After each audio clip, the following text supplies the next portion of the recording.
شان حبیب الرحمن صلی اللہ علیہ وآلہ وسلم کی قسط نمبر 95 آج شروع کی جائے گی۔ اللہ تعالیٰ کا فرمان عالی شان ہے، وَالضُّحَىٰ وَاللَّيْلِ إِذَا سَجَىٰ مَا وَدَّعَكَ رَبُّكَ وَمَا قَلَىٰ وَلَلْآخِرَةُ خَيْرٌ لَكَ مِنَ الْأُولَىٰ وَلَسَوْفَ يُعْطِيكَ رَبُّكَ فَتَرْضَىٰ۔ چاشت کی قسم اور رات کی قسم جب وہ پردہ ڈالے کہ تم کو تمہارے رب نے نہ چھوڑا اور نہ مکرو جانا، اور بے شک تمہارے لیے پچھلی پہلی سے بہتر ہے، اور بے شک قریب ہے کہ تمہارا رب تم کو اتنا دے گا کہ تم راضی ہو جاؤ گے۔ یہ پوری صورت کیا ہے؟ محبوب علیہ السلام کی نعمتوں کا خزانہ ہے۔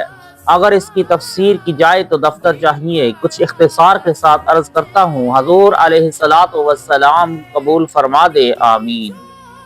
اس صورت کا شان نزول یہ ہے کہ ایک دفعہ کچھ روز کے لیے وحی آنا رک گیا تو کفار مکہ نے بطور تبصر کہا کہ محبوب علیہ السلام کو ان کے رب نے چھوڑ دیا اور اس سے ناراض ہو گیا۔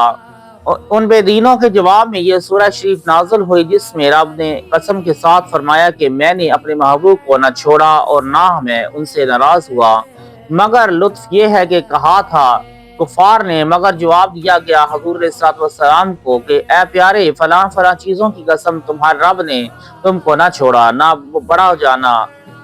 اول تو یہ ہے ایک اعلیٰ درجہ کی نعت ہوئی۔ اب چاشت اور رات سے کیا مراد ہے؟ اس میں مفسرین کے چند قول ہیں۔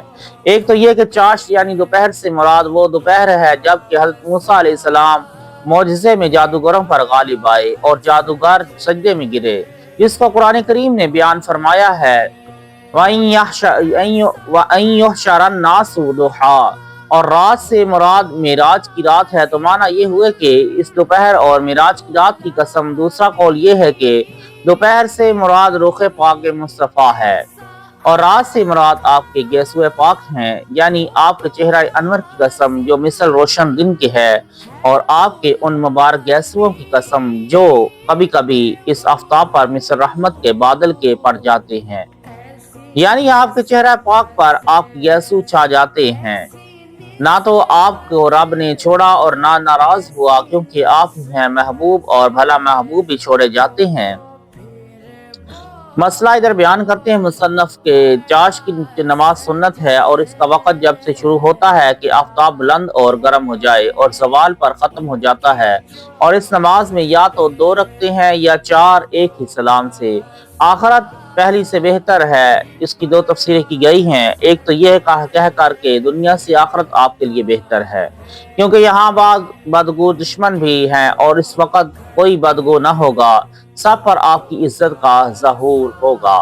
حوض کوثر، شفاعت، مقام محمود، غرض کے تمام تر کمالات اسی دن ظاہر کیے جائیں گے، اور یہ بھی معنی ہو سکتے ہیں کہ ہر پچھلی ساعت آپ کے لیے اگلی ساعت سے افضل ہے، یعنی آپ کو ہر آن اور ہر ساعت ترقی ہی ترقی ہے، اور آپ کی عزت و عظمت بڑھتی ہی جائے گی، اور آپ کو آپ کا رب اس قدر دے گا آپ راضی ہو جائیں گے۔ یہ آیت ان نعمتوں کو شامل ہے جو دین و دنیا میں عطا فرما دی گئی یا عطا فرمائی جائیں گی۔ زمانہ حیات ظاہری میں ملکوں کا فتح ہونا، صحابہ کرام کے زمانہ میں فتوحات ہونا، مشرق و مغرب میں اسلام کا پھیلنا، اور آپ کی امت کا تمام امتوں سے افضل ہونا اور آپ کے معجزات کا اظہار ہونا، اسی طرح آخرت میں شفاعت، حوض کوثر وغیرہ کا ہونا، سب ہی اس میں داخل ہیں۔ مسلم شریف میں ہے کہ ایک بار حضور علیہ السلام نے رو رو کر امت کے لیے دعائیں فرمائی۔ حضرت جبرائیل کو حکم ہوا کہ ہمارے محبوب سے پوچھو رونے کا کیا سبب ہے۔ جبرائیل امین نے آ کر دریافت فرمایا تو ارشاد ہوا کہ امت کا غم ہم کو رلاتا ہے۔ رب کا ارشاد ہوا کہ جبرائیل تم محبوب سے کہہ دو کہ ہم تم کو تمہاری امت کے بارے میں راضی کر لیں گے، یعنی اتنا بخشیں گے کہ تم راضی ہو جاؤ گے۔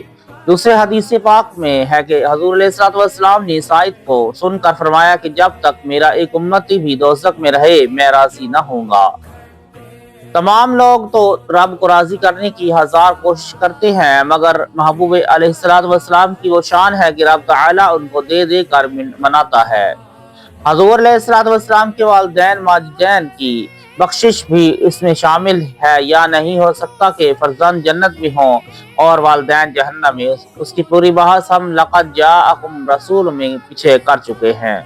اللہ تعالی ہم سب کو عمل کی توفیق عطا فرمائے، نبی کریم صلی اللہ علیہ وآلہ وسلم کی شفاعت نصیب فرمائے اور آپ صلی اللہ علیہ وآلہ وسلم کے بتائے ہوئے راستوں پر چلنے کی توفیق عطا فرمائے، آمین یا رب العالمین۔